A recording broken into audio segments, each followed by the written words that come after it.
Let's do that. Let's use that to jump into this next story, which I pulled up the best source imaginable for this. This is the Independent Women's Forum. They say feminist author and former Bill Clinton advisor Naomi Wolf warns of totalitarianism because of pandemic emergency rules. It's really interesting because Naomi Wolf voted for Joe Biden, then came out later saying if I had known he was in favor of lockdowns, I wouldn't have done it. The dude was screaming high heavens he was in favor of lockdowns. He was the plexiglass president. Yeah. Literally. That was what he was named after. So it was surprising to see this kind of tweet. It did go viral because it did garner a lot of attention. But, you know, there's a lot of things we could criticize them. But this is a moment where she's finally coming out and actually speaking some bigger truths out there. She was just on Tucker Carlson, and some of the points she's making are right on the head. And I have to agree with her when she says that lockdowns are, as the Mexican president said, tools of totalitarians. What I find interesting about this is, one, I will always give credit where credit is due. Calling out totalitarianism and the lockdowns and all that stuff is a good thing. But I do have to at least have some critical view. I mean, does she really care, or is she just making money off of anti-establishment sentiment? When it was Trump in office, Trump was bad. And then immediately the day after they call it for Biden, she goes, oh, Biden is bad too. Oh, yeah. The reason I bring this up is because, Luke, you made that point about strippers. That, you know, the people who trust politicians are the same people who think that strippers like them. Is Naomi Wolf just another one of these personalities who's going to try and say whatever she has to say at the right time? I would contest that from my own personal experiences, understanding that the anti-establishment dollar is not really a high dollar. It's not really valued a lot. And now the establishment dollar, which means talking about their narratives and their talking points, that pays a lot. That has a lot of gigs. So I think she's actually putting a lot on the line by criticizing Biden, because she's one of the few that actually does. And there's not many other people like her. And I honestly think she didn't know. My wife's parents, my in-laws, I guess you call them, then, because they're from Iran, CNN has actually good reputation internationally. The biggest problem with CNN isn't domestic. It's internationally. People actually believe that stuff, and it really is harming the country and the country's interests. So they don't know. They'll come over and bring up things, and we're like, yeah, you know that this thing happened? I have no idea that it happened. So I do believe people like Naomi Wolf are so secluded that she didn't know. I mean, something came out too. Robbie Soav tweeted it out. I think Skeptic Mag did the survey. But if you ask most Biden voters, how many unarmed black men do you think are killed a year by police? They're going to say 1,000. Yeah, right? I think we actually have this. There's a stat you tweeted about that. Zach Goldberg tweeted about it. Interestingly, there's this graph. I also posted on Instagram. They asked people in 2019 what percentage of people killed by police were black. Very liberal people said 60%. They thought 60% of the people killed by police were black. Conservatives said 37. The real number, 23. Even conservatives were overestimating. But the crazy thing you were referencing is in one of the graphs, if you ask a very liberal person how many black men were killed by cops in 2019, 31% of very liberals will say about 1,000. 30% will say about 100. And then among conservatives, 46% say about 10. 40% say about 100. I think the real number was 27. 27. Yeah. And that's where, you know, this is probably where the mindset work comes in, is a lot of persuasion and mindset is meeting people where they are. So I know that if I'm talking to a Biden person like Naomi Wolf, I'm meeting her where she is, which she believes that literally there's 1,000 unarmed black people being killed. And that's why they're so, you know, because I'd be freaking out too. If there were 1,000 unarmed black people being killed a year in the country, I would be marching with them too. Right. I would be right there. But when you actually look at it, you're like, well, I mean, it's 19 to 25. Twice as many white people are actually killed. Nobody knows their names. There's actually a bit of that in the hoax movie, was ask how many people, name one white guy who was killed.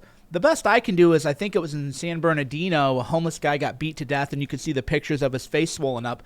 But that's the closest that I can come to finding the name, right? Even though numerically we should know at least as many, but we really don't. So when you look at the numbers, you have a different perspective on how things are going. So you have to meet people where they are, and this is what they believe. So this could just be Naomi Wolf getting the red pill.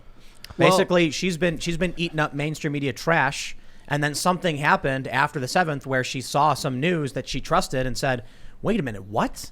and she finally woke up to what was really going on. Well, she's been anti-establishment for a while. She also said a lot of supportive things for the Second Amendment and told people to reconsider their thoughts on the left about being able to defend yourself and bear arms. I interviewed her before. So there is a shifting, but I think, again, we have to stop thinking between the left and the right. We have to start thinking establishment versus anti-establishment. And overall, I think she's been on the anti-establishment trend, and I think should be someone interesting to talk to about this specific issue, so crazy to get into her mind and understand where she came from and what changes her opinions. You just said it's anti-establishment to support the Second Amendment. The most established document in the United States somehow is anti-establishment. That's true. That's Yeah, insane. Yeah. That's a real problem. Every one of these politicians are doing everything in their power to destroy it because it constrains them. Then it sounds like they're not in our best interests. It's like over the past several hundred years, the people have had a giant shield, the Constitution, and every day a politician is just battering against it, trying to destroy it and justify their ability to do so.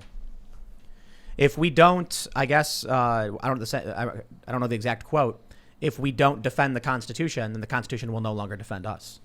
It's just like multinational corporate bribes. Yeah, but in that regard, Naomi Wolf is absolutely correct about the totalitarianism, and I'm glad at least some people are waking up to it. Joe Biden is going to be doing all of these things that they complained about with Trump. You know, kids in cages. Congratulations, that's all back. It's actually back with a vengeance. Now they've got more facilities. Before it was Donald Trump using, what was it, the Homestead facility in the southern Miami? And that was built under the Obama administration. They complained about it. And as a lawyer, too, not to interrupt, just to chime in, is under the law, they actually have to. That was something left out of the reporting. There was something called the Flores decision, which is that you can't keep kids and adults together in the same facility. So the whole thing, as you said, started with Obama because of this Ninth Circuit ruling, carried under Trump, and Biden's doing it, but it's like, But it's not just that. So Trump inherits the Homestead facility, and the left is screaming and complaining. He's got kids in cages, and they kept accidentally posting photos of Obama era stuff. But Joe Biden he opened a new one, didn't he? They have these new mobile units with bars on the windows. They look like an air conditioner. Yeah. Overflow facility. Migrant youth overflow facility. Yes. Now here's a funny thing. I'm going to defend Joe Biden on this one. When Donald Trump, under his administration, you had these kids being separated from the adults. We don't know who their parents are. Right. So do you really want these kids to potentially be with strangers? Because strangers do that. Sometimes it's horrifying. We want to make sure families are not separated. But what if you have some dude who can't prove who his kid is, and the kid says, that's not my dad? So they separate the kids, and then the left gets mad. Joe Biden is doing the same thing.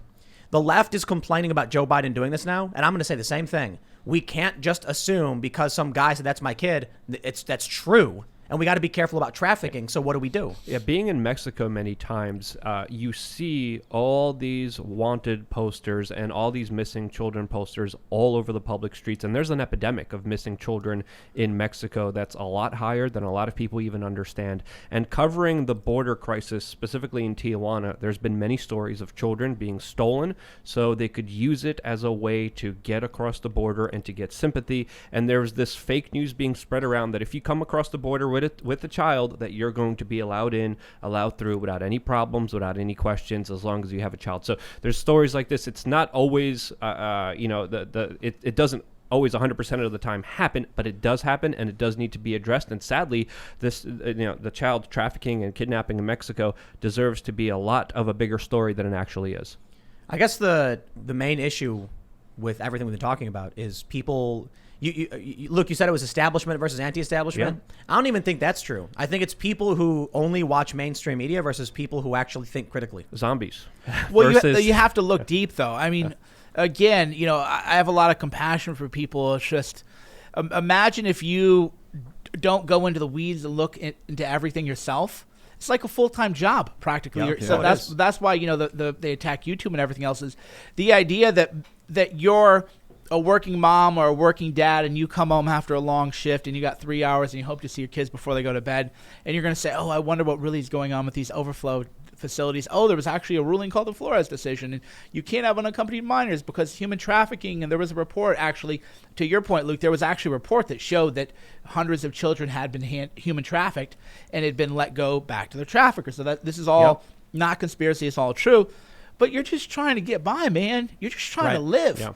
And that's why I think that's because I grew up very poor. I think that's why I loathe the media in a way that I take it personally, which is people are just trying to work, man. People are just trying to get by. People are trying to live the best life that they can and be moral and be compassionate, and you're lying to them. You're creating hysteria. You're making people think that if you're a black guy and you leave your house, you might be hunted down by the police that day because thousands of people are being killed every day. You're creating a horrible, horrible mental state for people, and I resent that. Trauma, fear, pain, and once you put that in someone's mindset, once you attract that, once you make them think that they're a victim, I mean, they're going to start acting like it, and your mindset is critically important. That's why, you know, you wrote your book this way. But another thing that kind of gave me hope recently, and I started my video today with this, it was a clip from the Australian Open, and it's a clip of a lady talking about how great the vaccine is, and we're all going to go back to normal because of the vaccine, and the crowd erupted.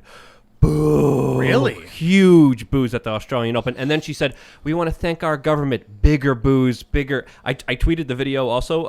Luke, we are changing if you want to pull it up. But the video is eye-opening and mind-boggling to see so many people during the Australian Open just absolutely boo as loud as they can this person trying to thank the government and the vaccine for bringing life back to normal. And it was something that literally awestruck me and made me really consider, like, hey, maybe people are far more awake than we understand. I don't know if you could play the full clip because of copyrights. Maybe not. You should be careful with that. But when you play the video, I mean, the boos are so loud. There's no even questioning it. I think you can play the first 15 seconds. It's been a time of deep loss and extraordinary sacrifice for everyone. And with vaccinations on the way, rolling out in many countries around the world, it's now a time for optimism and hope for the future. Yeah. Wow. It was even bigger boos when she was like, we want to thank the government. They even went crazier. But don't play the full clip because, you know, you got to be careful. They'll come after us. But seeing that clip gave me chills because it's like, wait, people are far more awake. People are far more aware than we give them credit to. And we're seeing a perception of reality that's catered to us by algorithms, by big tech billionaires. And that's another perspective we need to entertain. Thanks for checking out this clip from the Timcast IRL podcast. If you want to see the full show, come back to this channel, youtube.com/TimcastIRL, Monday through Friday at 8 p.m., where you can leave comments and super chat, and we actually will read your comments on the show. Don't forget to like, share, subscribe, and if you want exclusive members-only content segments you can't get anywhere else, go to timcast.com, become a member, and we even have full bonus episodes. Thanks for hanging out, and we'll see you all next time.